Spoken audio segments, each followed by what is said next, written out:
What's going on, everyone? So, Laker fans are very split and very mixed when it comes to D'Angelo Russell, right? A lot of people are very upset, very disappointed with him and his performance in the Denver Nuggets series.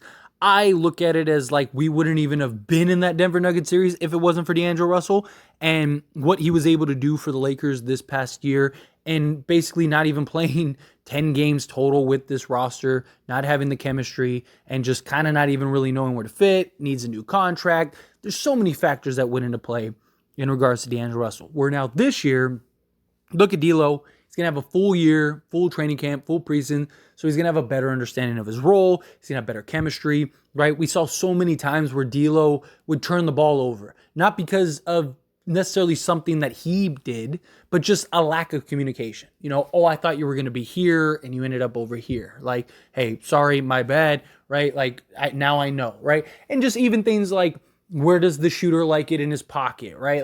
Like, where does AD like it? Does he like it his left shoulder, right shoulder? Like, there's so many things that go in, especially to playing the point guard role, that he didn't have time to learn and develop and really understand.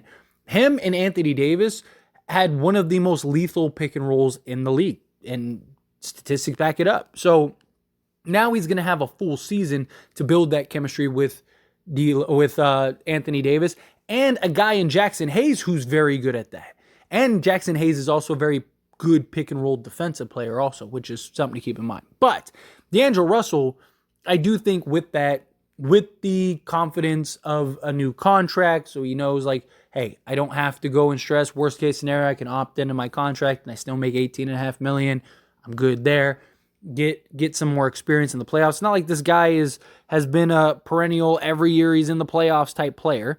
And, this is a guy that's been in the playoffs, 3 times, something like that. So I'm willing to look past D'Lo. We didn't just lose that Denver series because of D'Angelo Russell. As much as people like to kind of play it off as we did, it was many factors that went into that. And yes, I do think that if D'Lo would have played half decent, the Lakers would have had a chance. But still, sometimes it just plays out that way. I'm willing to look past that and give D'Lo a full, fair chance in this upcoming season. This is a guy that averaged almost 18 points per game for us. He's a legit 17, 5-5 guy, right? Which is really good.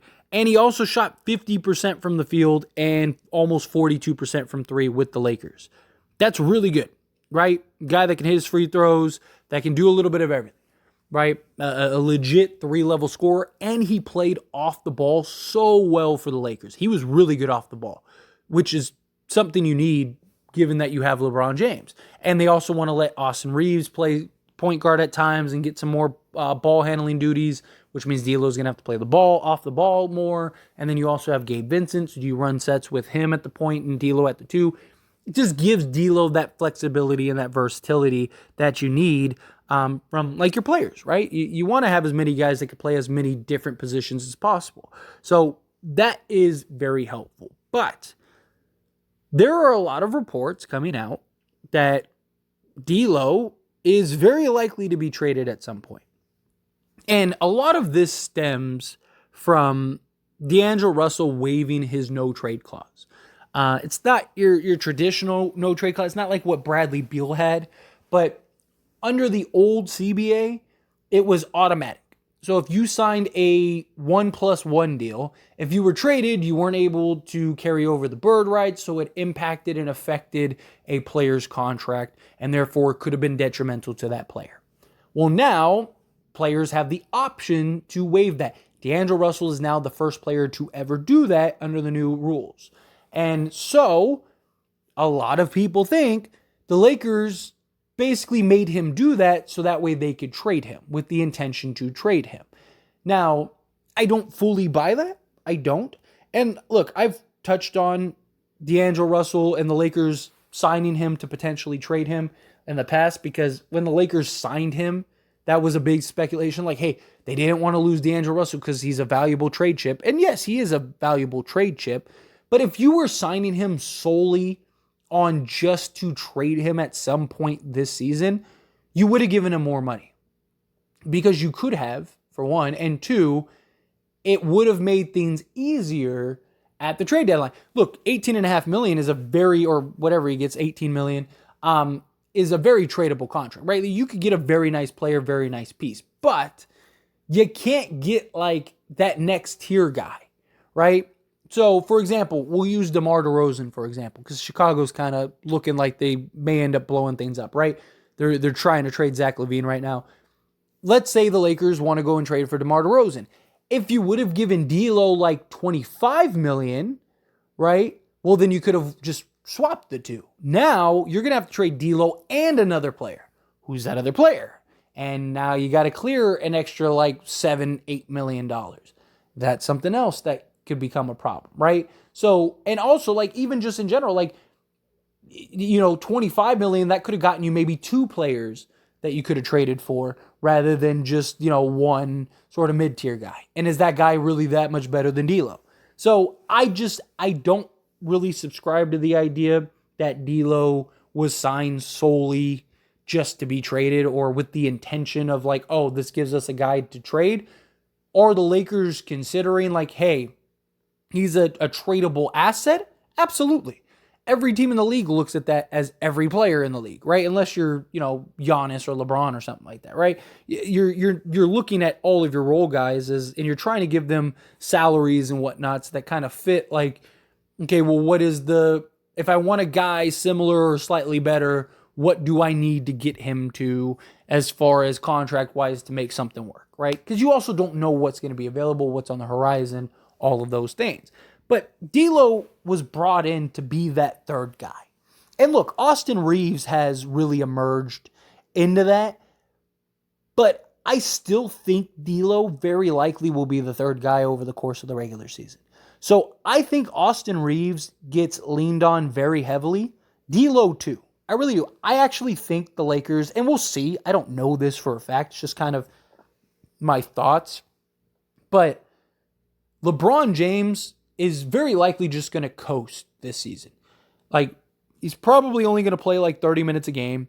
I do think he plays around 60 games or 65 games because I think he's going to want to meet that criteria so that way he can potentially qualify for all the accolades. But I don't think he plays more than 30, maybe 32 minutes a game. And I wouldn't be shocked if he only averages like 20 a game. Like, I wouldn't be shocked if he's like 28-8 this year. And, you know, like some people like, oh, you'll get all the people, oh, he's declined. No, I just think he's going to look at it as like, I have a very deep team. I want Anthony Davis to be the number one guy. And I have Austin Reeves and D'Angelo Russell that can put up 30 plus points on any given night collectively. I don't need to go score 30 every single night. And when I was doing that, we weren't winning. And on top of that, like, you know, I was trying to chase scoring title and all that stuff, right?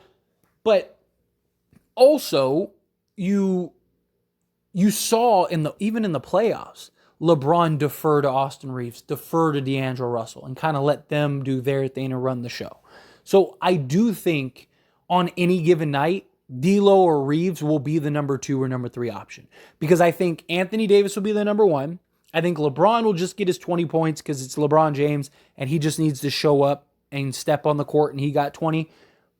But I think the guys that primarily handle things are D'Lo and Austin Reeves.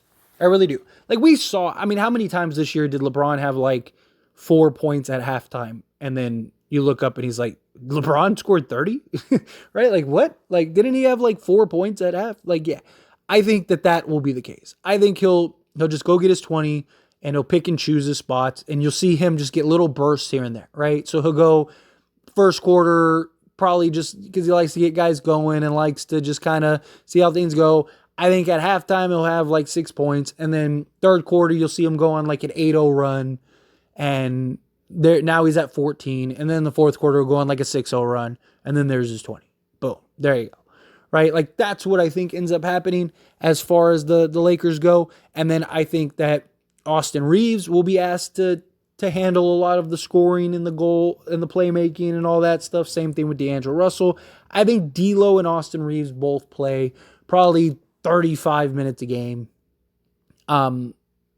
Yeah, somewhere in that ballpark, right? I think they play about 35 minutes a game.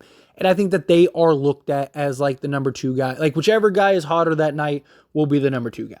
I think Anthony Davis will be the number 1 guy, and then Reeves and D'Lo, that's your number 2 and 3.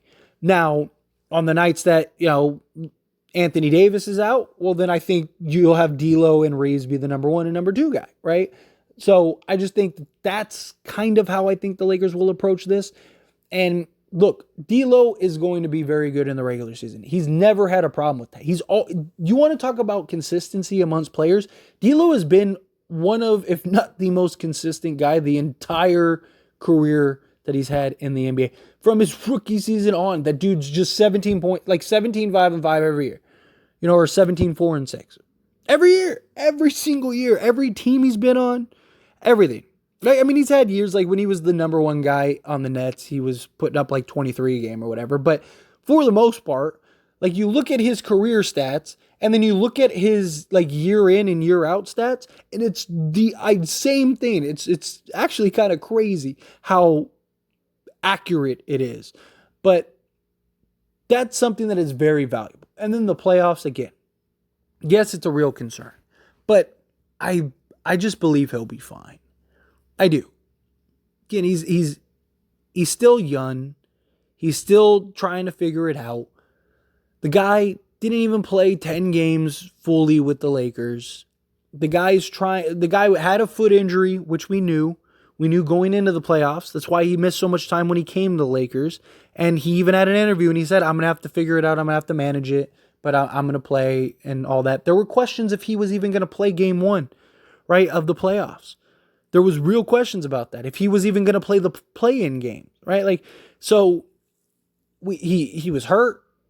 He had lack of experience in those games, in those moments. He didn't have comfortability, didn't have chemistry, didn't have that. There's a lot. That's a lot. That is an absolute lot for your starting point guard to go through. This isn't just like a Jared Vanderbilt whose job is to play defense and just stand in the corner. No, this is a guy that was looked at to be heavily relied on.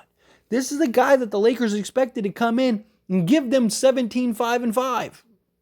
Right? And he did a great job considering.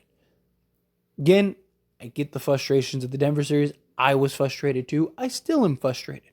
But you got to look at things as they are. Context matters, perspective matters, and when you look at the scenario in which D'Lo played with the Lakers this past season, it's understandable. And I get the whole "what have you done for me lately" type thing, and recency bias and all that stuff. But again, we don't beat the Memphis Grizzlies if it's not for D'Angelo Russell. D'Angelo Russell literally saved us in that series. I mean, Darvin Ham, everybody in the locker room was thanking D'Lo after the game for saving the Lakers season. Literally saved us.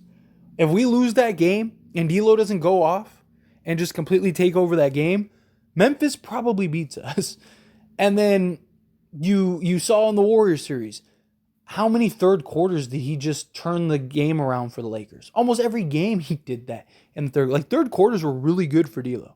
So I like D'Lo on this team. I like D'Lo on this roster. I think he's a great fit. I think he's a great point guard. I think he's going to be able to do everything we need. Would I like him to be a better defender? Of course, but you can't have everything, right? He's got good size. He's got good length. He tries. He does. And that's all you could really ask for. Obviously, I'd love for him to be great, like I said, but can he at least just make the attempt? And he did. Dude, how many times in the playoffs did we see everybody standing around while guys were getting open threes? D'Lo was the only one running out. I mean, go back and watch the highlights of those games. D'Lo, there was so many times, every game, there were so many times where D'Lo would be the only one to close out. He would go run to somebody else's man to close out because he was trying. He's just not a good defender, which is fine. Most guys in the league nowadays aren't good defenders. I think D'Lo will be good. I don't believe the Lakers signed him just to trade him. I don't think that I definitely think that they asked him to waive that no trade clause. I think that was probably part of the negotiation, right? You waive the no trade clause thing, then what we'll do is, we'll give you the second year player option. or something like that, right? I'm sure there was some type of compromise. D'Lo said fine, right? But I don't think it was solely on the idea of like, well, let's get this waive so that way we can trade him at the trade deadline or at some point, right? I don't think that's what it is. I think they fully planned and intended on keeping him. If something comes up, then yeah, I absolutely do believe that they'll trade him. But that should be anybody. Nobody should be safe. Nobody, right? Like, if you could trade Anthony Davis for Giannis tomorrow, guess what? Anthony Davis isn't safe. If you could trade LeBron James for Giannis tomorrow, guess what? LeBron James isn't safe. There's not a single player on the Lakers roster that should be safe. That doesn't mean you just trade them just to trade them. That doesn't mean you trade LeBron or AD for a bag of chips. No. But if some crazy thing comes up and you can make a move that makes sense, then you make the move that makes sense. But anyway, as always, this is a discussion, so I pass the question on you. Let me know your thoughts and opinions down in the comments below. What do you think? Do you agree with my points? Disagree with my points? Do you think he gets traded? Do you think he doesn't? How do you feel? Whatever your thoughts are, I'd love to hear it, so let me know down in the comments.